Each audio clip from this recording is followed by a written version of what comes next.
तो सबसे पहले घर में कोई सबसे बड़ा जो उनके लिए वकालत करने वाला था वो चिराग पासवान जी ही थे। वो अपने स्वार्थ के लिए दूसरी तरफ चले गए। एमपी बनने के लिए अपने बड़े भाई का, चिराग पासवान जी का, उन्होंने कभी इस बात का एहसान उन्होंने नहीं लिया। क्या एक माँ के प्रति जो अपना बेटा अपना दायित्व पूरा करना चाहता है वो पूरा ना करे? पशुपति पारस जी ने अपने निजी स्वार्थ के लिए, मंत्री बनने के लिए, केंद्र में मंत्री बनने के लिए उन्होंने परिवार को तोड़ करके केंद्र में मंत्री बने। जब एक बड़े भतीजे के साथ ऐसा अन्याय हो सकता है तो वो दिन दूर नहीं जब इनके साथ भी कुछ ऐसा होगा। जब ये चिराग पासवान जी को याद करेंगे तो चिराग पासवान जी, मुझे पूर्ण उम्मीद है, उनके लिए खड़ा रहेंगे। नमस्कार, आप देख रहे हैं देशवा न्यूज। आपके साथ मैं हूँ राजनंदिनी। बिहार विधानसभा चुनाव और उससे पहले एनडीए पूरे तरीके से इंटैक्ट है या नहीं, एक और तेजस्वी यादव बिल को लेकर के नाराजगी जता रहे हैं, तो वहीं लोक जनशक्ति पार्टी रामविलास के सुप्रीमो चिराग पासवान के घर में जमीन को लेकर के विवाद जो है वो छिड़ा हुआ है।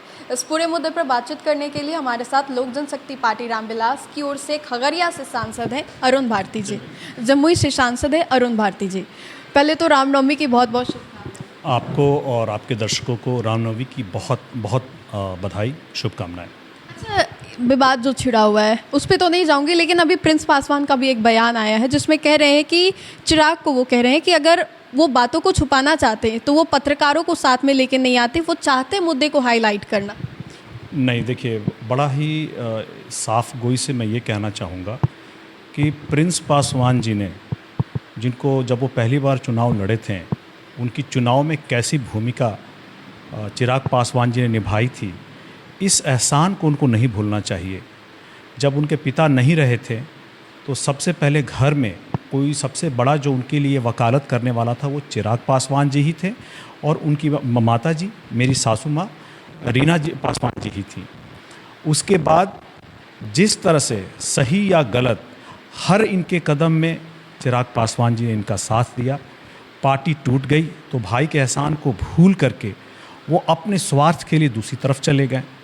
वहाँ जाकर के भी एक भाई के तौर पर जिस तरह से भाषा की मर्यादा उनको मेंटेन करनी थी, उन्होंने कभी नहीं की। कभी भी नहीं उन्होंने अपने एमपी बनने के लिए अपने बड़े भाई का, चिराग पासवान जी का, उन्होंने कभी इस बात का एहसान उन्होंने नहीं लिया।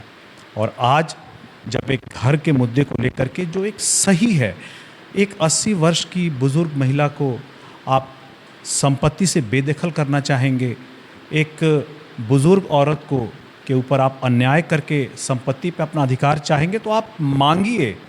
आप इसके लिए आप जो भी करना करना चाहते हैं कीजिए।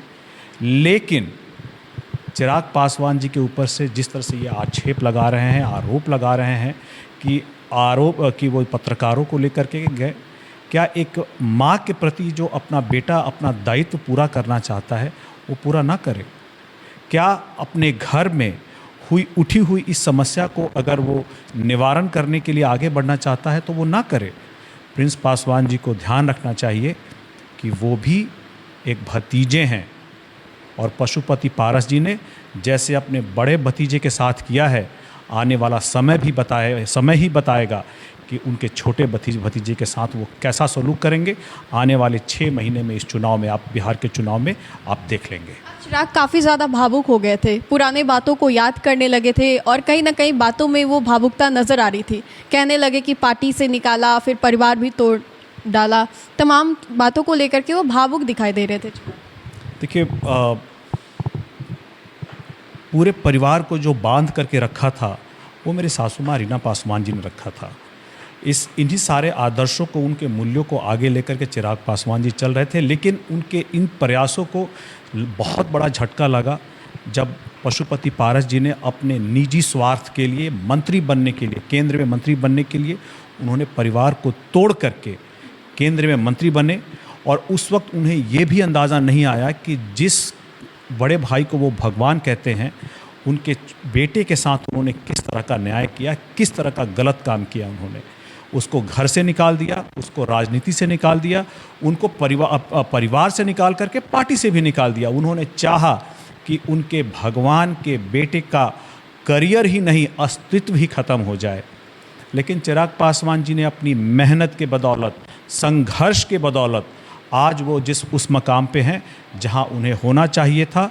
और आने वाले समय में बिहार विधानसभा चुनाव के बाद वो एक अलग शीर्ष पे होंगे, एक अलग मकाम पे होंगे, जिसके लिए वो लगातार संघर्षरत रहे हैं। यही संघर्ष प्रिंस पासवान को करने की ज़रूरत है, जिसको छोड़ करके वो सिर्फ और सिर्फ चिराग पासवान जी की राजनीति की आलोचना करने में रहते हैं। इससे उनको बाज आकर के अपने करियर पे ध्यान देना चाहिए और उन्हें भी याद रखना चाहिए कि वो भी एक भतीजे ही हैं।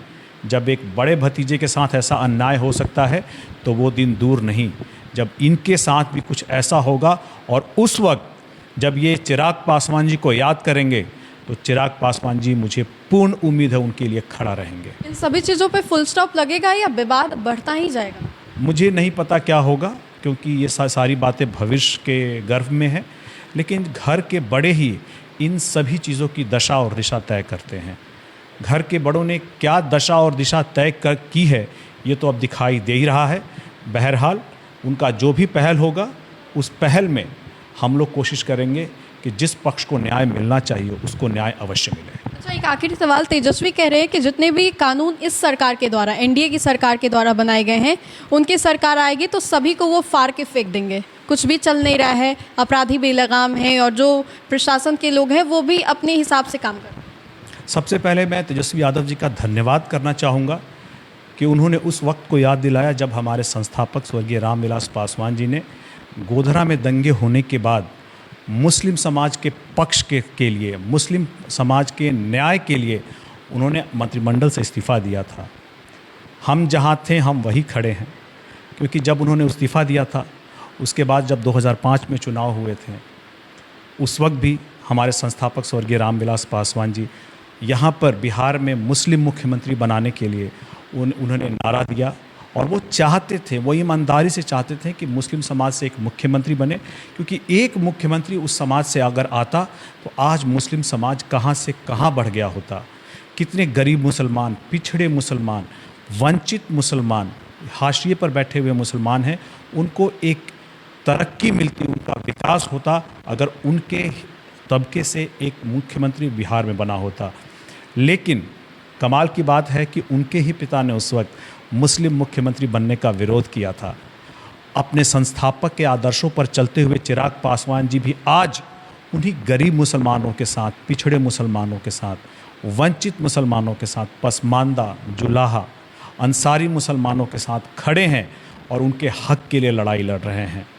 देखिए, इन सभी चीज़ों में एक पुत्र तो अपने पिता के आदर्शों पे खड़ा रहा, जहाँ पहले थे वो आज वहाँ खड़े हैं, और एक पुत्र अपने पिता लालू प्रसाद जी का 2013 में जो वक्फ का बिल आया था उस पर उन्होंने समर्थन किया था वक्फ का।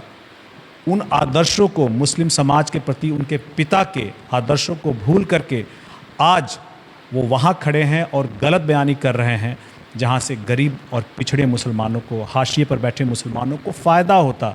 लेकिन उसके विरोध में जो चंद स्वार्थी तत्व हैं उनके पक्ष में खड़े होकर के ये कह रहे हैं कि मैं इन कानूनों को यहाँ लागू नहीं होने दूंगा। देखिए, ये उनको नहीं पता है, या ये उनको तय नहीं करना है कि बिहार का मुख्यमंत्री कौन होगा। ये बिहार की जनता तय करेगी कि कौन मुख्यमंत्री बनेगा, और जिसको जनता का आशीर्वाद मिलेगा बिहार में वही सरकार बनाएगा। और आज के दिन में आप देख रही होंगी जिस तरह से हमारे एनडीए के पाँचों प्रदेश के अध्यक्ष हर जगह जा रहे हैं। हमारे राष्ट्रीय अध्यक्ष चिराग पासवान जी का भी पूरे बिहार में जहाँ जहाँ कार्यक्रम हो रहा है, जिस तरह का प्यार और आशीर्वाद मिल रहा है, आने वाले बिहार विधानसभा के चुनाव में एनडीए की ही सरकार बनेगी। तो आपने सुना, तो फिलहाल के लिए इस खबर में इतना ही। अपने सहयोगी मंटू के साथ मैं राजनंदिनी, देशवा न्यूज़, पटना।